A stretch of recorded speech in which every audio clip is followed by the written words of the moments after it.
Podcasters Roundtable, round 52, co-hosts. Wait, co-hosts? I have a hard time. The S is really strong on there. I don't usually have a de-essing problem, but anyways, I guess that's a Podcaster Studio issue. This is Podcasters Roundtable, and we are going to dive right in because this has been a popular topic, at least from the emails I'm getting. I mean, thanks to Derek Royal, Christopher Grunland, both guys have been on the Roundtable before. Doug Payton, who's been waiting to get on the Roundtable, and others have contacted me like, hey, can I be on this round? A lot of people do co-hosted shows, which is really cool. So that's sort of a challenge to the current Roundtablers. We got to step up and have a great conversation. But, like a coach, it's on me if it's not good, I'll take the blame. It's all right.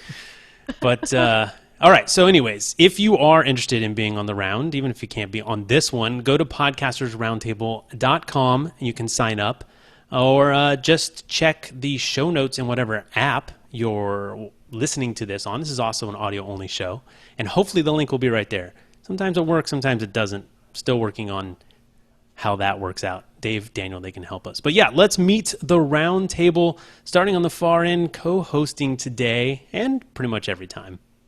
Daniel J. Lewis, welcome back.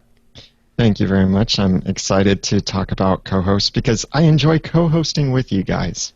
Yes, so Podcasters Roundtable. So here's the thing. We didn't need to define co-hosting. Really, most people know what a co-host is, but there are many types, right? From everything from a single co-host to many. And with this show, Dave and Daniel both co-host, and it's been, for me, really fun and I think beneficial for not only our individual shows, but for this show as well, sort of mixing our audiences. But beyond that, it just helps. And sometimes it's more dynamic. Oh, I'm seeing emojis in the private chat too. So maybe Dave, that's what you were excited about. Welcome back, Dave Jackson.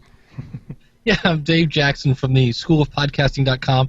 And it's been a while since we've had one of these. I'm really excited. I was like, hey, I get to talk to my buddy Ray. I was listening to the Podcaster Studio on the way to my office, and it's like, wow, that was a really good episode. I'll have to tell you, it was thumbs up. So, thanks. Yeah, I pitched the idea of sponsorship for everybody, right? So for the people who don't have massive shows, I think there's a good option. So check out the podcasterstudio.com/92. I am plugging myself. I am from the DJL. Sorry, is that right? DLJ. DJL. DJL. I always get that backwards when I'm trying to do the initials. DJL School of Marketing. So plug. All right.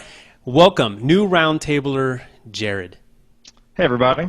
It's a pleasure to be here. Thank you for inviting me. I'm from The Showrunner, which is a show on Rainmaker FM, and excited to talk about this. It's actually perfect timing because on a recent show, our listener question was about co-hosting. So it's like you said, it's a topic a lot of people are interested in. Very nice. And Showrunner, another podcast about podcasting, a newer podcast about podcasting, right? Mm-hmm. Yeah, we launched about 3 months ago when Rainmaker FM launched. So, yeah, having a lot of success, having a lot of fun doing it. So it's like you guys, it's a topic that I can nerd out about all day long. So it was a perfect fit for launching a show about it. All right. Well, welcome to the podcast about podcasting family. So yes, we're glad to have you. It's good to be here. Right. And so everybody on today's round, excluding co-hosts, of course, are new Roundtablers. So that's exciting. Tawny, a little bit of a technicality, but we'll get into that. We've heard that before. Pilar, welcome. As a new Roundtabler, welcome to Podcasters Roundtable. Good morning. Good morning. I'm Pilar Orti. I am the host of the 21st Century Work-Life podcast, and I have a co-host called Lisette Sutherland, who co-hosts with me every other week. And the podcast is about new attitudes to work and how the world of work is working and virtual teams. And you said good morning, so where are you coming to us from? It's 1 a.m. in Madrid, where I'm visiting my parents, so my setup is a little bit do-it-yourself today. Nice. I'm based in London. It looks good. Thanks for being up or staying up late. I'm assuming you didn't get up at 1. You stayed up. Yeah. We appreciate that. Such a hardcore audience here, and people want to be on the Roundtable. We've had so many international participants who are up at crazy hours, so thank you guys so much. I'm going to need to switch one of these. Dave, Daniel, we're going to have to do like a 1 in the morning Roundtable so we can hook up the other side of the pond, so to speak. But, one more Roundtable, but also 2 women, so yay Roundtable. Always interested to get more women on the Roundtable, and I know I've said I'm going to do the all-woman Roundtable. I just have to organize that. Organizing stuff's hard, people. It's hard, and co-hosts can help with that. So we'll talk a little bit more about that. But Tawny, you have appeared on a Roundtable, but I would say this is your first official Roundtable participation. I think so. It's my first Roundtable hangout. Hi, everybody. I'm Tawny Finneran from Mommy's Cocktail Hour. I host that show with 3 other ladies, and then I also co-host Podcasters Group Therapy with Nick Suberling and my husband, Corey Finneran. That's right. Another newer podcast about podcasting. That is DGT, baby.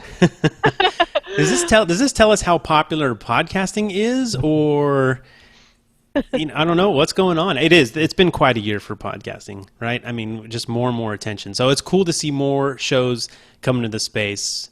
And part of me is like, man, maybe I shut down my regular show and just stick with this one and let you guys take over. Some new blood is good for the space. All right. Anyways, let's jump right in. I said there's no need to really define it, so let's just start with a question. I'll throw this out to the Roundtable and just say, how did you make the decision to have a co-host or not? Can I answer that one? Yes, please. So I was working on the Spain Uncovered podcast for a month or so, and it was fun. But what I really like is having conversations. And one person show was not quite working for me, and I was interviewing people. But with an interview, I always feel like I need to give the guest a big space. And the focus needs to be on them. And a lot of the time I wanted to join in. And I came across Lisette when she interviewed me for her podcast. She had a video podcast called Collaboration Superpowers. And I thought she's really into virtual teams, which was something I wanted to explore on the podcast. And we got on very, very well. She's actually based in Holland. And I thought, well, that'd be really nice to come and chat to someone and record it and then release that as a podcast. So it was something that I knew would help me to stay with it. Very cool. Who else? Jared, how did you wait a minute. Is Showrunner is co-hosted, or is this another show? Yes, yeah. Showrunner is co-hosted, and actually all 3 of the shows that I'm hosting right now are co-hosted. And so I will preface what I'm about to say by saying that I actually think that the default answer should be don't have a co-host. If you're going to start a podcast, by default, don't. And then if you can come up with, 2, 3 really specific reasons to have a co-host, because we know introducing another person, it can introduce schedule issues, and there are some cons there.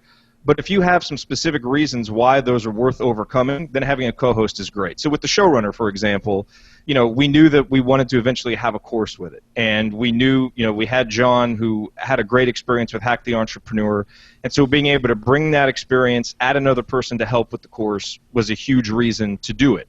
On the Assembly Call, which is an Indiana basketball podcast, where we do a live post-game show after every single game, my co-hosts are smarter about basketball than I am. So I liked having them to bring their expertise. Plus, it's a really tough schedule to keep. So having 3 people allows one of us to not be there and 2 people still to carry on the show. So, for me, it's really about having those specific reasons why you want the co-host. And when you have them, I think that synergy can really make the show better.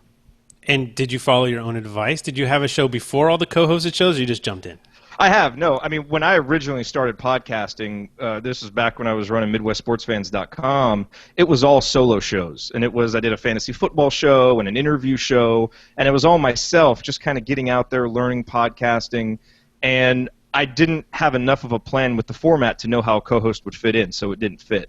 But as I've gotten more sophisticated with podcasting, it's really... I've found that it's a lot easier to find the reasons to have the co-host, and so it's really worked out with the shows I'm doing right now. Awesome. And Tawny, the show you do you do a couple shows, are they all co-hosted? Yep, all the shows I've ever done have been co-hosted podcasts. I've never actually thought about doing a show by myself because if you haven't noticed, the shows that I do are kind of like support group podcasts. Like Nice. I've got Mommy's Cocktail Hour to keep me kind of balanced with, my whole mom gig.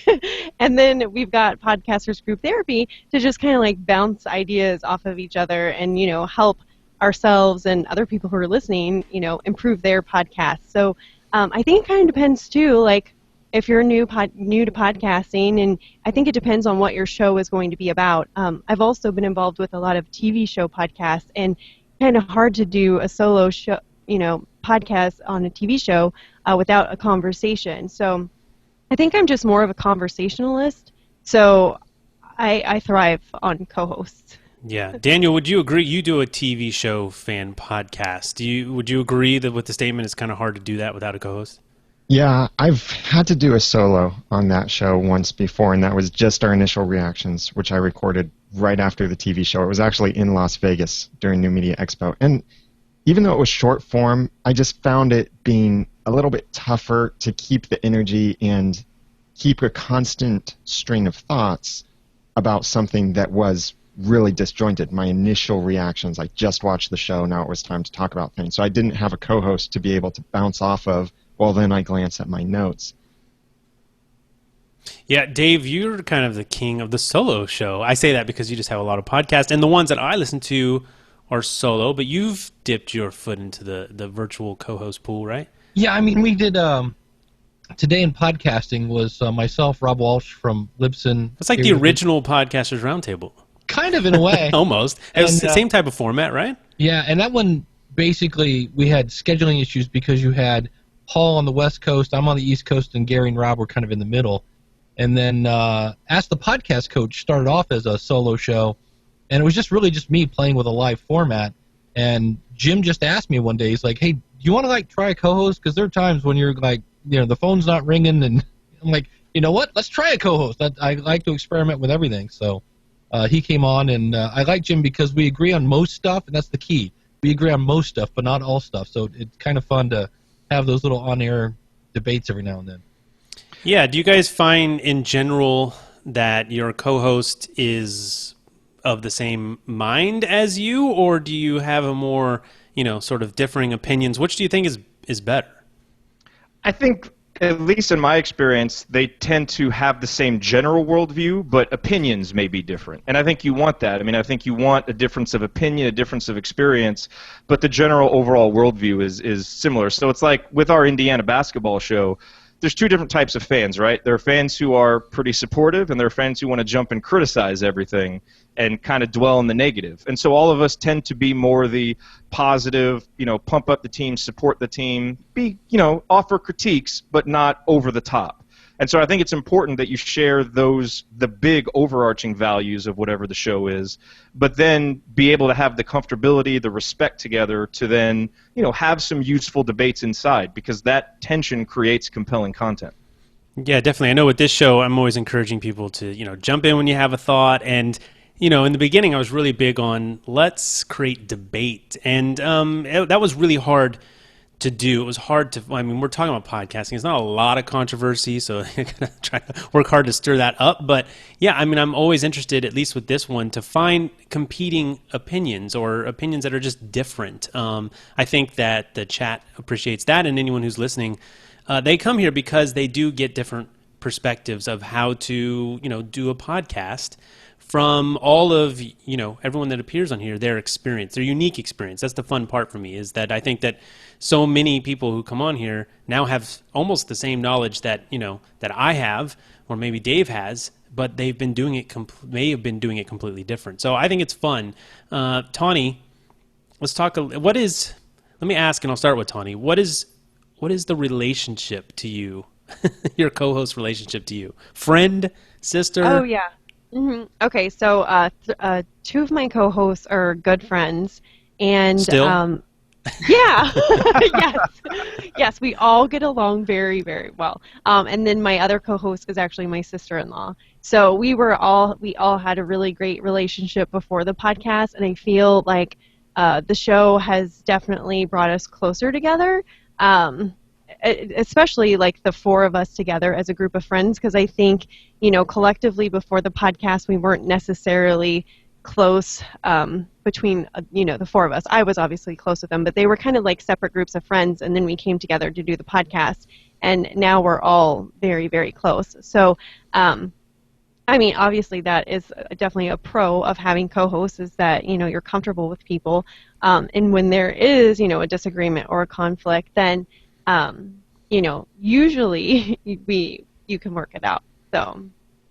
Yeah. Anybody else have a different relationship? Daniel, Max Flight, who's a great roundtabler, he submitted a bunch of questions. So thanks for doing the work for me, Max, because I can just go down your list.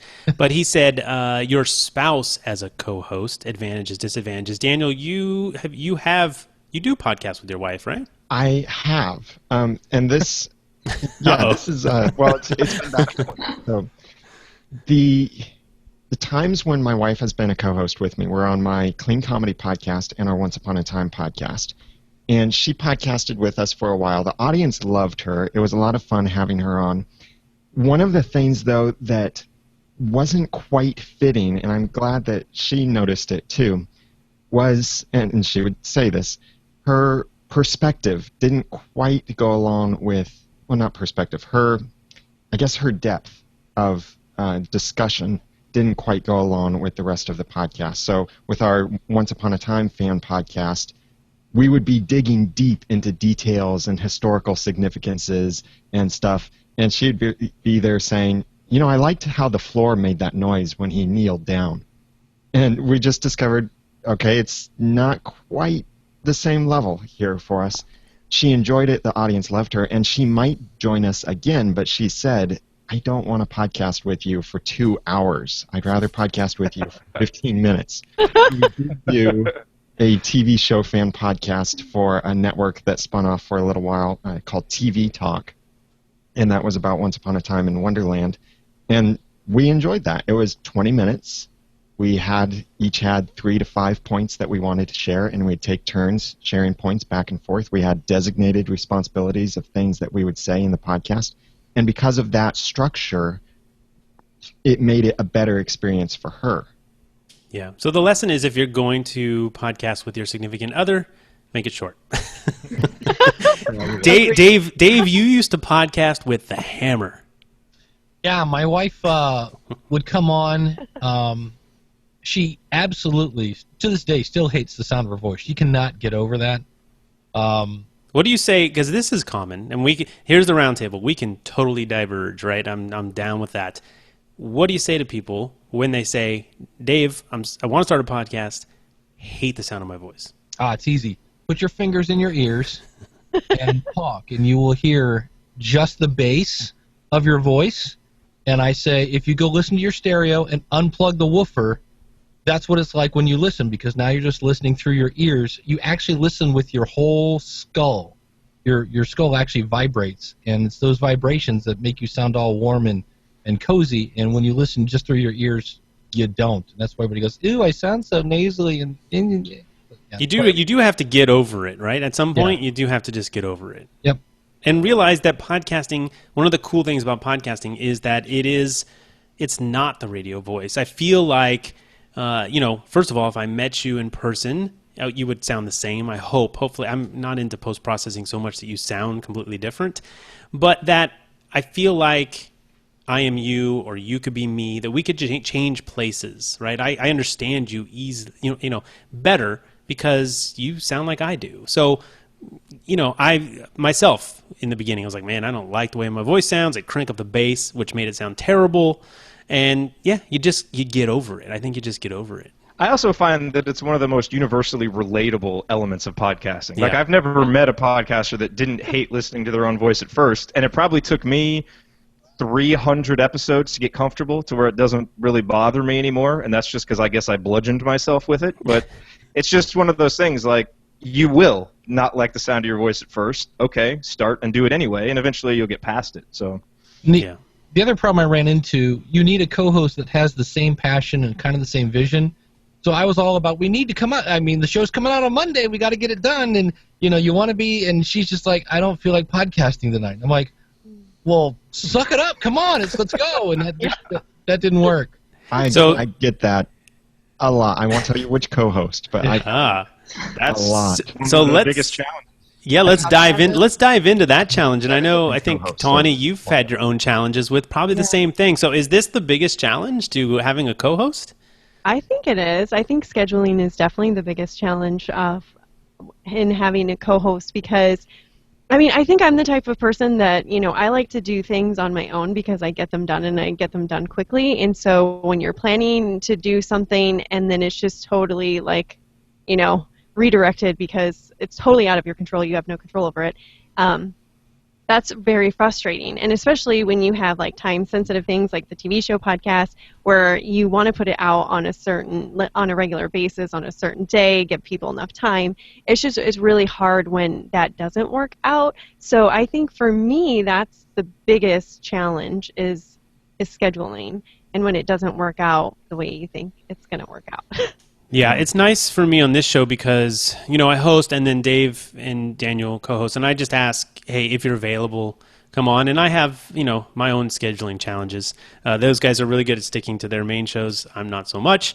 But, if you've seen rounds where Dave's not here or Daniel's not here, and that works out just fine. I'm lucky enough we have a bunch of guests. This format works out where essentially we have a bunch of almost co-hosts, right? So it does work out that way, but I imagine relying on especially like one other person, I mean, Pilar, how does that, do you find a challenge keeping a schedule with one other person?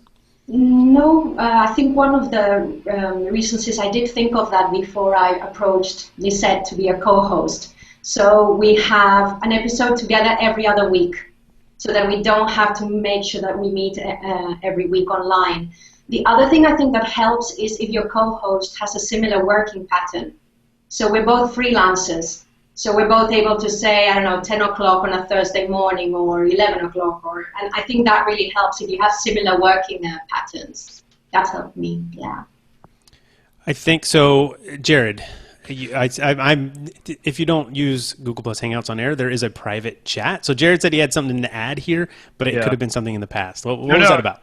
Yeah, it's right here, and we use Google Hangouts for the assembly call too. So we always use the chat whenever someone wants to jump in. So I hope that's okay. No, it works perfect. Yeah, I mean, scheduling is the first challenge, definitely with a co-host. The second one is your co-host sharing your same enthusiasm, because someone can keep a schedule and they can be there, but not really be there, and being able to not only bring preparation, so that person has something to say, but also the enthusiasm. And, especially for regular shows that come out weekly, like that can be hard to do on a regular basis. And so really finding someone that shares that and really brings it every single time, that can be a challenge. So I think, someone who can keep the schedule, but then not just show up to fill a time slot on their calendar, but really, really be there, and that you don't have to, I guess, fear it or have tough conversations with them all the time. If you can find a co-host like that, they're worth their weight in gold. And now 1 + 1 becomes 3, as opposed to 1 + 1 being 1.5 if they're not bringing it every time and it's messing you up and it's just not a good thing. Do you guys cancel when your co-host can't make it? Tawny, you're laughing.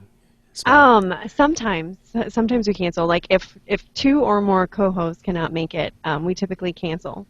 And I understand that things come up, especially with Mommy's Cocktail Hour and kids and schedules, and I mean we're running all over the place too during the week. So I definitely understand that things may change. But if there's just going to be, I think we've done it before with just 2 of us.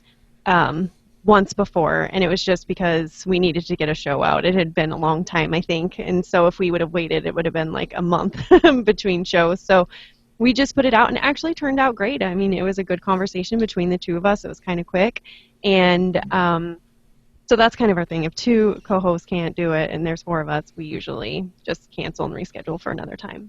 Yeah. I can resonate with Jared's frustration, though, about a co-host who shows up and that's pretty much all they do. They're not bringing their A game to it. They're not providing great content. Sometimes they're distracting from the good content. And there's all right, Daniel. So what do you do? What do you do in this? Do you have a tough conversation? Has anyone had a tough conversation with a co-host? A breakup, maybe? There have been a couple times. I've handled this differently in ways. Sometimes I just decide, let's push through this. I'm just going to try to bring more energy to this and carry the weight of this. And when that happens, I end up drained at the end of it. I just feel like, oh, I wish they just never showed up. I would have done this show better without them. And how do you attack that moving forward? Or are you just sucking it up and not saying anything? Is it too hard to have a conversation? I'm a stuffer. I stuff things and try not to have tough conversations, which is something I'm working on, because it'll help marriage and it helps relationships all in general. But so there are times where I have actually stopped the podcast in the middle of the show, and like we've muted it, turned off the webcam, whatever, if we're live streaming, so no one can hear us. Yeah, and I've actually asked, okay, guys, what's going on? Something's not right here. And sometimes just admitting that something's not right here, can we please get back on track?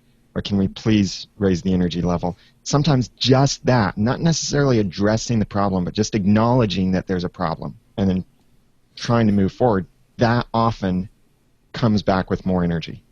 Yeah. James Purser in the chat says, oh, hell yes. Scheduling is probably the number one issue, especially when you're dealing with a distributed team. So how many of you co-host in person versus co-host over Skype? I know, Pilar, you mentioned you're doing it over either Skype or Google+.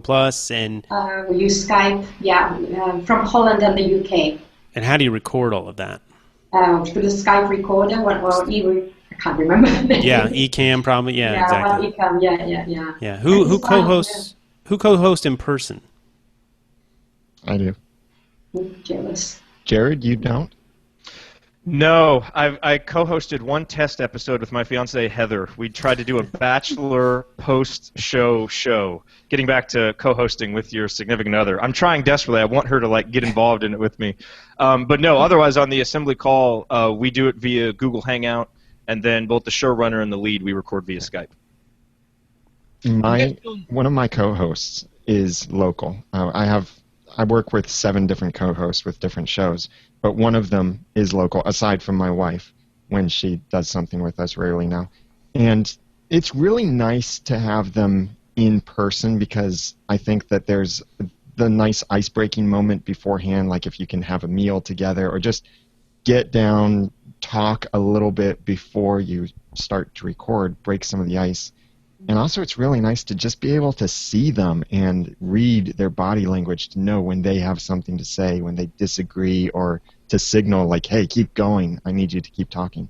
Yeah, it's tough when we use Skype, because we know as podcasters that ideally you don't want to have the video running because it can really tax the bandwidth and affect the audio quality. But being able to have Skype in real time does give you that eye-to-eye contact. You can pick up on the nonverbal cues, right? So do any of you actually do it with the video on? Sorry, go on.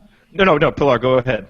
No, I was just going to say that actually we turn on the video before we start recording for about half an hour and natter and catch up. And then I always turn the video off, because I work a lot better just with audio. It really helps me concentrate, and for bandwidth. Jared, what were you saying? I find on my shows with just one co-host, the lead, and the showrunner, it works pretty well just doing audio only. But I think as soon as you introduce the third person, it becomes really hard to do it well, I think, without the video, to be able to see the visual. Because being able to pick up on cues of, the nonverbal stuff, like when someone's about to stop and that kind of thing, it helps to avoid some of the on-air collisions, kind of like we just had, Pilar, but we got out of it pretty quickly. But I think it enables you to not have as many of those, and then as the host kind of directing traffic, you can almost see people start to sit up more in their seat and get ready to say something, and so I think it's a little bit easier to move the show in a way that's really beneficial to the audience when you have the video up there. Yeah, definitely. And John Buchanan, I think I'm saying that right. Dave, you know John, right? Yeah. He said I had a co-host change their mind after 3 shows. He said that was tough. I spent a lot of time and a little money setting up everything, and then boom, it was over. And I think Timothy Patrick in the chat also echoes something similar. He says he lost his original co-host. He added several people, and even then, out of 7 additional possible people, I found one who was reliable. So, finding a co-host can be tough, and we all sound like it was someone that we maybe knew. In Dave's case, they found you, so to speak. I am curious, though. I see this occasionally in forums, and throughout the years, I've seen people say, how do I find a co-host? I want to have a co-host. How do I find one? If you have an audience, maybe someone from your audience could be your co-host. That's what happened in our case with our Once Upon a Time in Wonderland podcast, which is a short-run spin-off TV show for the main show that was going on. We wanted to do it, but we wanted to bring in another co-host. And I think at that time my wife was already discussing possibly not showing up. And so what we did is I put the word out, and I found from my community some volunteers who were interested, and some of these had been people that we had already communicated with in some way before. Awesome, thanks so much. And that was something that really helped us to find a way that we could communicate dynamically with someone and find out with whom we have some dynamic. So one of our co-hosts came from a fan submission. The other co-host came from a forum moderator that we had. And one of our other shows just put out a word saying, anyone interested in co-hosting with me? And she found a co-host. So good job. Thanks for filling in there. I got a phone call. The beauties of live streaming. I got a phone call, and I could tell it was like my daughter's school. So I was like, what happened, right? Turns out it was nothing. But Dave, was I still on the air? Yes. Okay. Well, see, here the ATR 2100, as Tawny is using as well, has an on-off switch. This is a cheap microphone, but it's an awesome microphone. However, I found that sometimes the on-off switch doesn't completely turn it off. So you got treated to that. So anyways, did we figure out how to find a co-host? I think so. Wait, I'm so confused. It's like 5 yeses. So, and I'll add something too. Just a couple other ways. I mean, people that you work with can help. That's how I found Damien. If you're in a podcast network, there may be some synergy there with another host to create a new show. That's how I found John Nastor for the showrunner.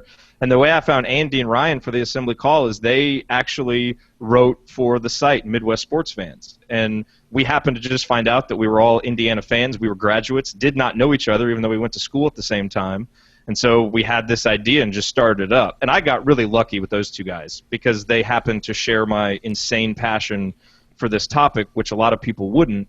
So that was probably the riskiest of all the relationships, but fortunately, it's worked out. So I really agree with, going from the audience, because they were in the audience before they started writing.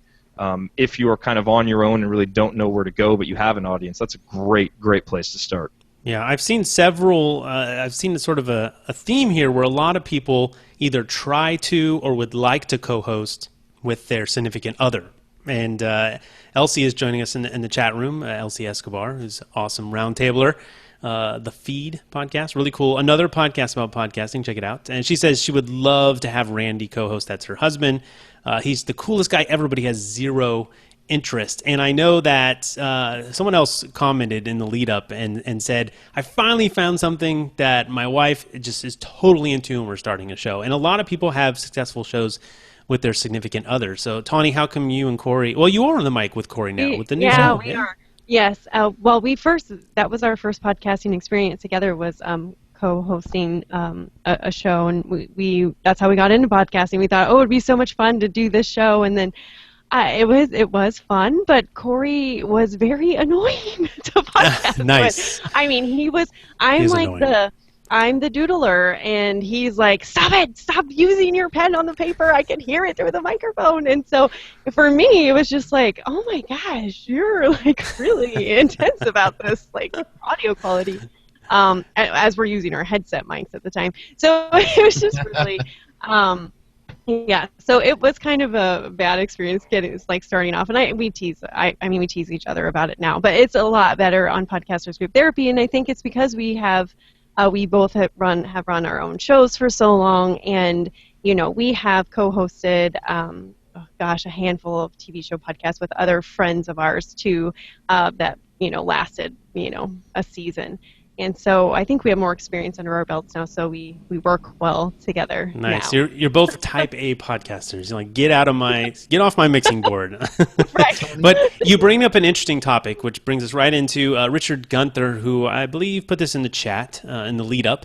He said he's eager to hear this one. My guests are my co-hosts. He said a format that's worked pretty well for me so far.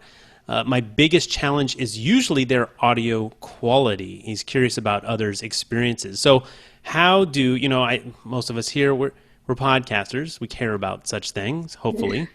How do you work with your co-hosts to either bring them up to the same quality that you're at, or do you not care? How does quality play into it?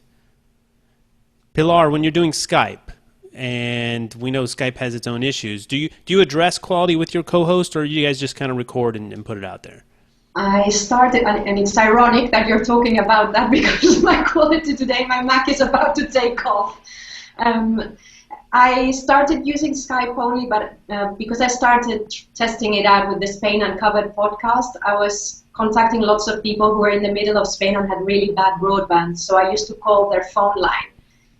And even though, and it didn't sound too bad, actually the phone line sometimes gave it a little bit of a radio feeling to it. So, yeah, and sometimes they've got really, really good setups. Even the other day, a guy was on a conference speaker, but he had no background noise. It was completely quiet, and his sound was fabulous. So I just go with what there is, actually, as long as they're clear. Yeah, and so what else? I mean, Jerod, you've got a lot of co-host action there. Are you running the recording and the setup? And, I mean, how are you dealing with the quality of your co-host? Well, fortunately, with the showrunner, John has everything he needs for a good setup, and same with Damien, because they have their own shows. Andy and Ryan don't, and so that's a little bit more of a challenge. Now, they don't care, or they don't think it's important? They don't really know. I mean, they're showing up to provide the content, and I'm kind of, managing everything. And so, this year we're getting a little bit more serious about it. And so I already sent Andy a headset mic because he likes headset mics, and Ryan and I are already going over what mic to get him. So it's an investment on my part, but it's worth it. I mean, number one, just to pay those guys back for 4 years of investing their time in the show, which I know they get a lot out of it, but clearly I get a lot out of it too. And so it's kind of a way to thank them, but also to bring it up to speed for the audience, because they wouldn't think about it. They're not worried about audio quality. They're not thinking that it's not as good.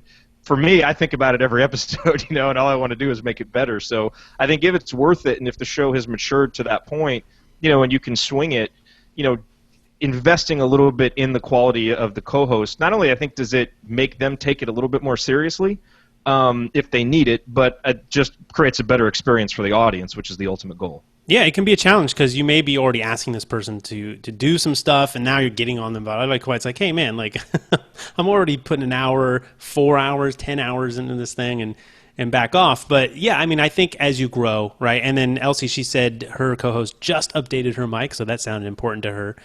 Moving back a little bit, James... back to the where do you find a co-host. He said he actually had a co-host drop out due to time issues, but he was able to replace her with someone he had interviewed for another podcast. So you may have had someone who interacted with your show, and Dave, that was similar to your experience. Your audience stepped up and said, "You sound terrible, Dave. I would like to help out." Pretty much. So and it helped out a lot. So that was the beauty of it. And in that case, Jim and I haven't really officially sat down and talked about it, but he said the one day, he goes, well, I'll do color commentary. He goes, you just do your thing, and I'll just chime in here and there. And I think that's one of the things sometimes you have to decide, who's going to be Howard, who's going to be Robin, who's going to be, and kind of who's Banky, who's the Wiz. Exactly. That's an SOP, School of Podcasting joke. Go listen. Yeah, that point should not be understated, because it can be really confusing to the audience if it's just a free-for-all. Like Ray, you're leading this, so we're taking the cues from you, and that's really, really important. With a two-person show, when you're going back and forth, it's a conversation. Again, once you get more than that, I think there's got to be a person who's the designated kind of traffic controller. And, if you need to prep for 10, 15 minutes beforehand about what the topics are or so you know what direction, for us it's a live show that, boom, goes live as soon as the game ends. We don't even have time to prep. So we know kind of the common sections that we start each show off with, and then it's just a conversation. But I think there's got to be one person that is directing it and saying, okay, now to you, so it's not a constant just free-for-all. Yeah, no, that's killer. And Tawny, how do you handle what's the hierarchy there on your Mommy's Cocktail Hour? How many people are on that show? There's 4 of us, and I tend to be I tend to kind of lead that show in and out of different conversations. But just going back a little bit, sound quality is it is the second biggest challenge that I have, and I used to care a lot because we would record all in one place, and actually Corey was producing us at that time at the same location, and it was so much easier. We talked about body cues and just like the flow of the conversation. It goes so much better when you're in the same location. And then we moved, and then now we record through Google Plus Hangouts. So and we don't normally have our video on because we're like, oh, we're tired and we don't want to see each other. So it is harder when you can't see each other. Also, we all are using different equipment, and I used to care about the audio quality a lot and then would try and mention it. But then when you mention it, it kills the mood. And then you get those like present but non-present co-hosts, because they're mad that their equipment isn't working right. So, I think that I stopped caring for a while, and then I think the other co-hosts were kind of realizing, yeah, this is a problem. Like, people are listening to us, and we're getting feedback that our sound isn't that great. And I think now we're going to start looking, probably towards other software that we can use, but it's all about, whether or not, how much effort they want to put into it. And I think right now it's not a huge priority. But I'm a big fan of like podcast business meetings. So like you actually have a meeting and you have an agenda, and then you talk about these kinds of things. And we haven't necessarily talked about sound in a while, but I'm sure that'll be coming up in one of our off the air cocktail sessions. Yeah, I like it. And yeah, a little few drinks in there, we can get honest. But yeah, I mean, I think Oscar Gia brutal. But I think I like that sort of meeting to have a meeting about the show, right? It's probably important. Right. I mean, relating to that, prep, right? How do you handle prep with co-hosts? I'll say for this show, there's not a lot. And the best part about this show for me is it's really supposed to be based on just the experience you already have. So we can throw a topic out there. I'm not concerned with Daniel or Dave being able to talk about any of this stuff off the cuff. And all the people that come on the Roundtable are podcasters, and they were chosen because they have some experience with the topic. So pretty easy, not a lot of prep. I tell people, hey, just think about the concept of co-host a little bit, and we'll just jump off from that point, right? So, but what do you guys do, Pilar, before you actually do an episode? How much prep on the topic is done between you and your co-host? Well, Lisette, I have to say, we were talking before about co-hosts not coming prepared. Lisette is the opposite, so she'll come in with lists. And talking about roles, I see my role as driving the conversation forward, and she brings a lot of information into it. And we communicate via Trello at the moment. So we'll bring a topic up, we post some links, we post some thoughts, and then we carry on. We've got a little bit of a roadmap. And of course, before we hit record, we talk through it. Can I say something about roles? Because I think this is very interesting. And it's something, because I listen to, co-hosting is my favorite podcast type that I listen to. Oh, good. I was going to ask that. I was going to ask for everyone's personal favorite format. But good. I always end up doing what I like listening to or watching. And I find that with Lisette, our roles are really becoming quite defined. So she's the one who always has the tips. I'm always the one who's a bit skeptical and has the questions. And Elsie was listening. I think her and Jessica have a really defined roles. And that's really interesting as well. So sorry to go a bit back. It's highly encouraged that we derail the train. Great! It is my job as the host to put us back on track. I am very susceptible to going down the rabbit hole, but that's the Roundtable. That's what we're doing here. We're just having fun. Campfire conversations about podcasting. Maybe that's a new tagline. That's it right there. We got it. Daniel, Dave. We'll make stickers. Jared, now you said with the basketball one, it's right after, so there's not really any prep. But how about other shows that are more structured, even like the showrunner?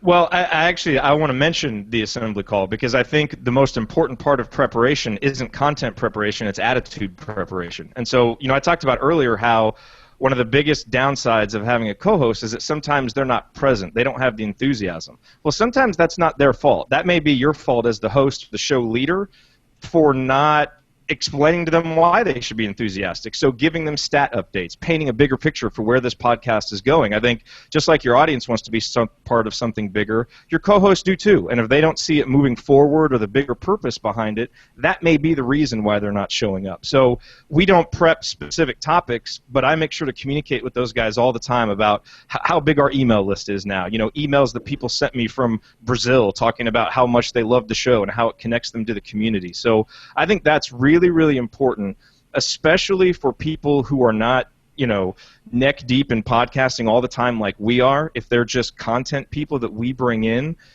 kind of help them understand what the bigger picture is. They're not just kind of talking into a microphone. They're part of this bigger thing, this bigger community that they're leading, they're helping lead, that is growing. Yeah, and Max Flight, he has here, ground rules for co-hosts. Whatever that means to you guys. Do you guys set ground rules for your co-hosts? I think you should set up how you can get fired. You know, just to set expectations. So, like, look, if we do, you know, 4 shows a month, and for 2 months you miss 2 of those, you know, maybe you get a pink card, and then you get a detention. But, I mean, there's got to be something to figure out, like, to know what the expectations are. So that way, once you get all that weird stuff out of the way and who does this and who does the show notes, then you can get around to creating good content. But if you're just going to like, well, we'll figure it out, to me, that's a recipe for disaster. Because then I thought you were going to do that. Well, you didn't do it. Well, then, and if you can get that all defined and literally like on paper, so that this is who's on first, and you're going to do that and do that, then you can get down to making good content, and it's just a matter of honoring your commitment.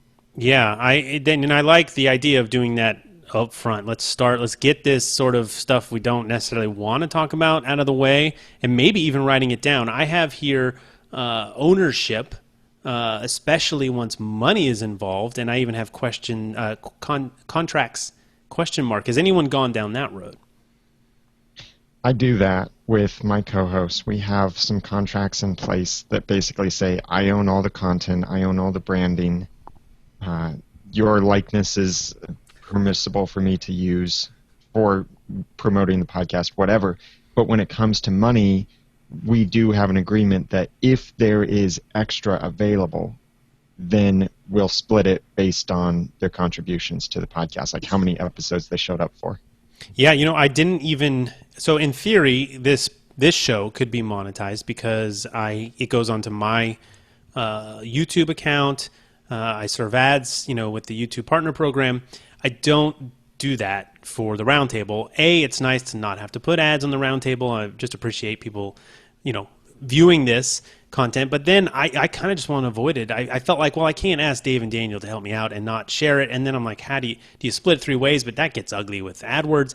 Forget it. I just won't even monetize. And, you know, to be honest with you, this may be a show we could go after a sponsor. And it's like, do I even want to go there? I mean, that's, you know, like Daniel doesn't like to have the tough conversations. Maybe I don't either. Well, I think it's different when you're talking about like $1 versus $100. But how do you set the bar? Because it could go from $1 to $1,000, right? Well, that's where you need to keep the lines of communication open to say, I mean, it could just be as simple as, hey, anything beyond our actual expenses, that's when we start discussing splitting it. Like when you're hosting a podcast, you have the expense of the website, the domain, maybe some software, the microphones, the media hosting, you know, all of these expenses.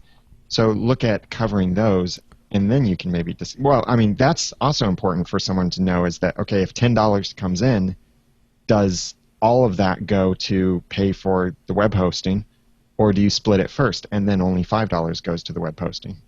Yeah. Tawny, did you have some insight into that?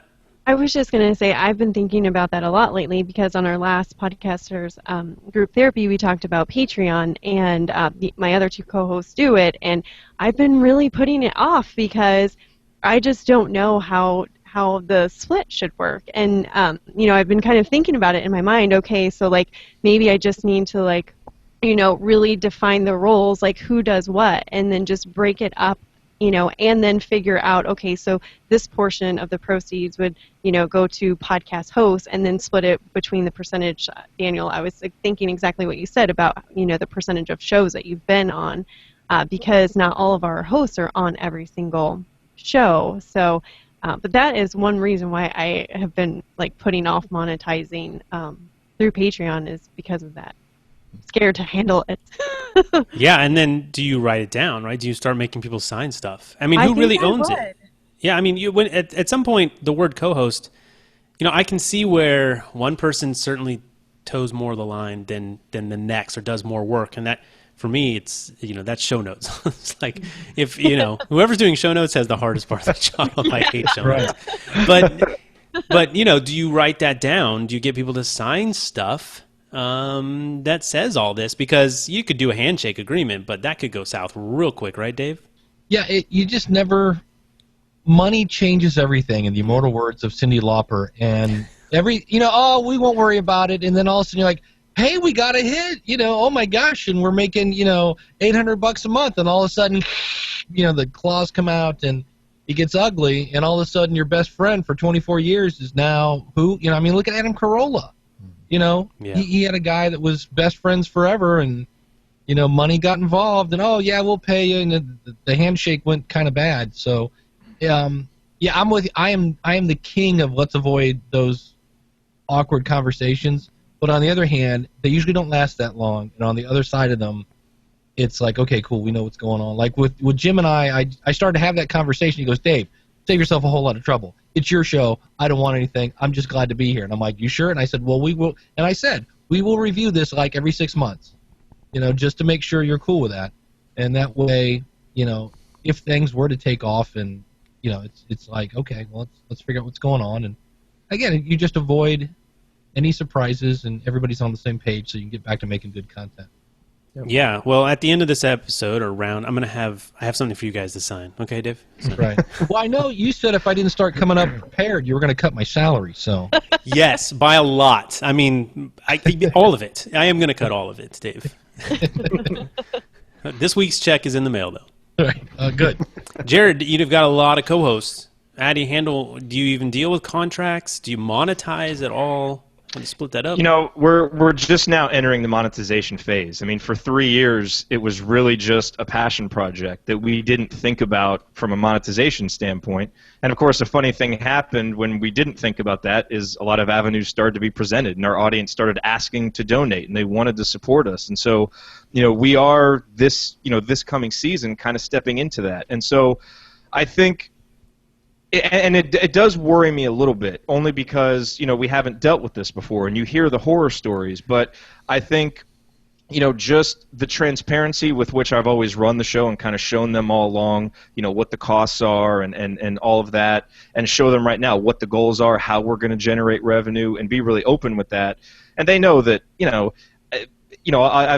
paying for their mics and doing some other things like that kind of pay it forward to where they don't, they know that my intentions are genuine, and when that time comes, the goal is going to be to split all of that fairly. But I am kind of thinking right now, is it better to set that expectation in specifics up front, let it happen? I think sometimes it can depend on the relationship. And 4 years with these guys, I think we've developed a level of trust that I'm not too afraid of it. But I think if your gut is really telling you that maybe something's a little off, it's probably better to over-communicate in the beginning than let it kind of unravel and get out of your control later on. Yeah, I mean, start a podcast while you're single, and maybe this will lead to success in marriage, because it seems like you have to deal with it's very similar, very similar. Remy in the chat says he's got a 60-20-20 split with his co-hosts. He says he uses a spreadsheet to follow their income and expenses. We split whatever money is left after all expenses. So the transparency is key. I go back to my days of being in a band, and the guys I was in a band with are like, what, seriously? And be like, okay, we started off the month with this month, and we had this, and we did this, and we ended up with that. And they're like, okay, whatever. But we never had an argument about money, because everybody knew exactly where it was, as opposed to the band fund that's in somebody's sock in a drawer, and you're like, how much is in the band fund? If anybody has to ask about the money, you're not doing it right. Yeah, and I think Patreon is a great example. I fully support using a Patreon to help your audience, help support the content.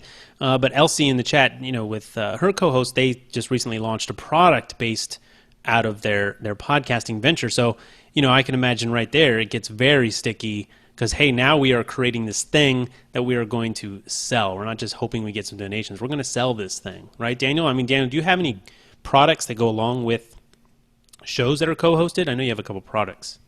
Not products with the co-hosted shows. We do have Patreon contributions, and it is understood that goes to expenses first and then split as we can. But we have thought about doing some products, even just with some network hosts that I have on Noodle Mix Network. I've discussed making some products with some of them, and there it would be recognizing that I might end up doing most of the work, so I might get 60% and they get 40% or something like that after any affiliate fees or processing fees, that kind of thing. And it's always important to know from the beginning, not just, okay, I get $10, you get $5, then what happens if you get $30? Who gets the extra? But a percentage, something like that, to know who's doing the majority of the work and talking about it. It's really about communication. Everything really with co-hosts is about communication.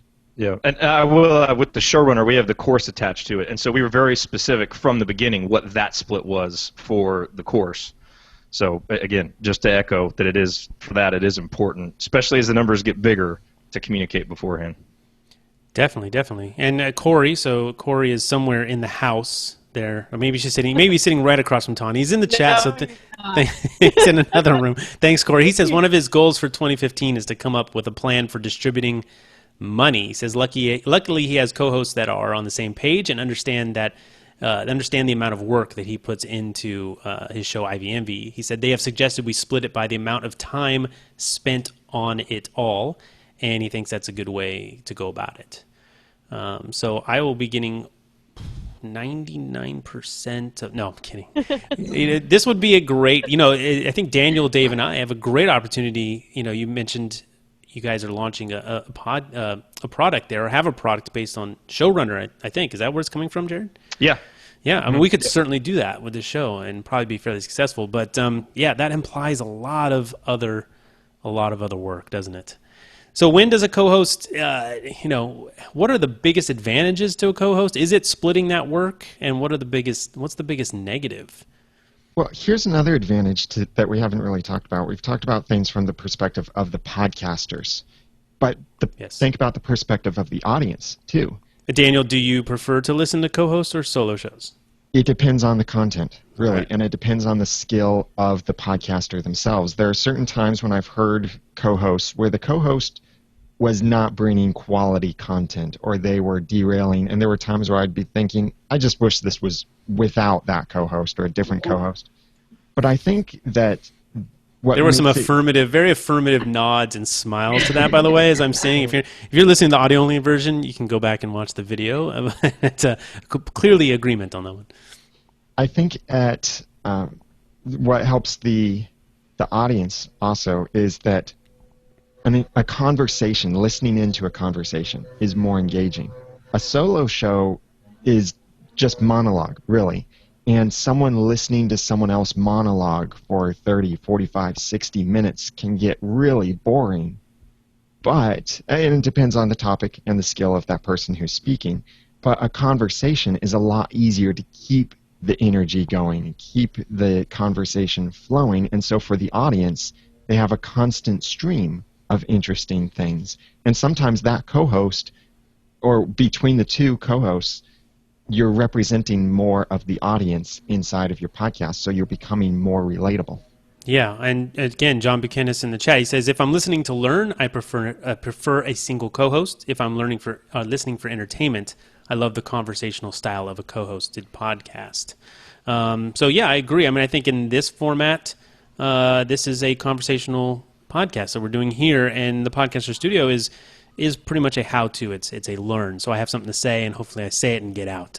I think there's a big difference. And the New Media Show, which is a show I love, another show pretty much about podcasting. It's new media, but it centers around podcasting. And Todd Cochran and Rob Greenlee. And I was talking to Rob the other day, and what they do is they bring on sort of a guest. We were kind of figuring it out. He's like, what do you like as a listener? Do you like that we, interview this person and then go and move into something else? And, I said, I like that third person sort of comments on the topics you're talking about. Less of an interview and more of a conversation. So I myself like the conversation when it's probably not a learning. Yeah, I mean, Dave, what do you prefer?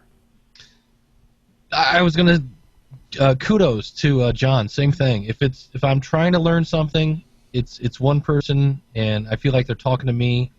But on the other hand, I've learned a lot. There's a podcast called Industry Standard. It's Barry Katz. He's a manager of many, many comedians, and he works in the entertainment field. He does interviews, but he's always just grilling his guests for the golden nugget in the story of how, because it's like Barry is there trying to find something. He knows I'm right behind him waiting for that. So I do that, and I also like the New Media Show. That's another one that just because of the host, both hosts have such a wide range that I just don't have when it comes to the podcasting space. I'm always looking to hear what they have to say. Yeah, and Christopher Grenlin in the chat says co-host must bring something other than a distraction to the effort. And what do you call that? Morning radio, right? Yeah. We've got the guy we've got the girl who laughs, and the guy who makes fart jokes, and the other guy who leads the team, right? It is terrible. Fart Friday. It's Fart Friday. Let's do something around Yes. this way. And just that in the conversation as well, when you're talking to someone a lot of the time, you come up with stuff you wouldn't come up with on your own, because the conversation can take you to places, and I think that's an added bonus. Hands down, big time. I have one of the shows I produce at work is a hardcore science show about microbiology, and we have the top scientists in the world on this thing. And when I edit it, I'm not, I am now. I enjoy the science, but it wasn't my passion before. When I edit it, it's amazing to hear these experts get together and learn something from each other. The synergy that comes out of that conversation, to hear these guys who seemingly know it all, they are creating science on the microphone. And that for me is the most exciting part. So yes, I agree. It's definitely cool when it sparks some new idea, right? Cool. Well, I think we are going to wrap up. This has been, for me, a really enjoyable conversation. Co-hosting is something I just recently, you know what? This show is older than I thought, you guys. This was started in 2012, I believe. I was surprised to see that the other day. So we're going strong. 52 here, 53 up next. I'm thinking about talking about podcast formats which involve co-hosts. So we can, if you're interested in that, again, go out to podcastersroundtable.com, sign up, and tell me what your experiences with various formats is. But as we go out here, if you have any comment left about co-hosting, feel free to throw that in. And I want to thank Max Flight from Airplane Geeks Podcast for giving so many great topics here to talk about. And, of course, the chat, you guys rocked it. And John says he'll do the fart jokes. So we'll bring him on next. And whoever's got a good laugh, they can be the laughing cow in the background. Oh, Pilar just won. All right. All right. Hey, once again, thanks, everybody. Daniel, thanks again. Great job on the co-hosting duties. Thank you. And my closing tip would be find a co-host that you can really communicate well with. But also, don't be afraid to tell them it's not working out. I'm Daniel J. Lewis from theaudacitytopodcast.com and the Ramen Noodle on Twitter. Awesome. Thank you. And Dave, fantastic co-host. The check is in the mail. Yeah, my closing comment would be, again, get on the same page, and especially if you can, one of the things that has helped this show is we try to do it every 2 weeks. And we kind of picked, I think we're moving to Friday or whatever day, but we kind of picked a day so I know when to maybe possibly we're going to do a show, which A, helps me prep, and then also helps me keep my calendar clear. And then when everybody knows what they're expected to do, then it makes the whole thing a lot easier. And I'm Dave Jackson from the School of Podcasting. That's hilarious, Dave. We need some sound effects. Yes, we do need some sound effects. And P.S., don't count on any steady schedule here, Dave. I forgot one other thing. We have to say hi to Elsie's mom. Hello, Elsie's mom. All right. Elsie? Hi, Elsie's mom. Shout out to your mom. Now we're a sports podcast. Mom, That's I want right. to say hi. Thank you. All right. Hey, Jerod, thanks for joining us for your first roundtable. I'm sure you'll be back. You know, I love the sound. We're talking about clean, natural sound. What is that, the Podcaster or Procaster? Okay. Yeah, it sounds great. Yeah. Oh, well, thank you.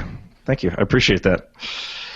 Do I get to give a closing tip as well? Please tip and Excellent. let us know where we can find one of those shows. Yes, well, you can find us at the Showrunner, showrunner.fm. We'd love to have you join us over there. And my closing tip would simply be that with any new co-host, expect a little bit of awkwardness at the beginning. But a little awkwardness at the beginning doesn't mean that it won't be a great relationship. If you found someone that shares your worldview on whatever topic it is and has the same enthusiasm as you, give it time. And over time, a really beautiful chemistry can develop. And again, it gets you to that 1 + 1 = 3, which, as Daniel said, think about it from the audience perspective. That really creates a great experience for the audience, but sometimes it takes a little bit of patience. So it just, in a lot of episodes, to make the chemistry right. Yeah, definitely. Are we And talking about marriage or yes, if you are slightly attracted to your co-host, it might help, right? I mean, like, find a friend and find someone you don't mind staring at. I don't know. Looks aren't everything. Just make sure you got a good friendship, and that will grow with time, right? And it might start off rough, but stick with it and talk it out, and you have a good show. Great advice. Thanks again, Jerod. First time roundtabler, but if you once you're a roundtabler, you're always a roundtabler. So we will see you back, and hopefully, a lot of people still come to the chat room. It's awesome. So that means I'll get my 1/6 for this episode when you start selling all the advertising. Yes, I won't even make a verbal agreement with that one. We've learned to avoid these conversations, and we're just going to move on. Jerod won't be joining us again. All right. Pilar, thanks for staying. It's 2 a.m. in Spain, so thanks so much. We got to let you go to sleep, but thanks for joining us as a new roundtable. Really appreciate it.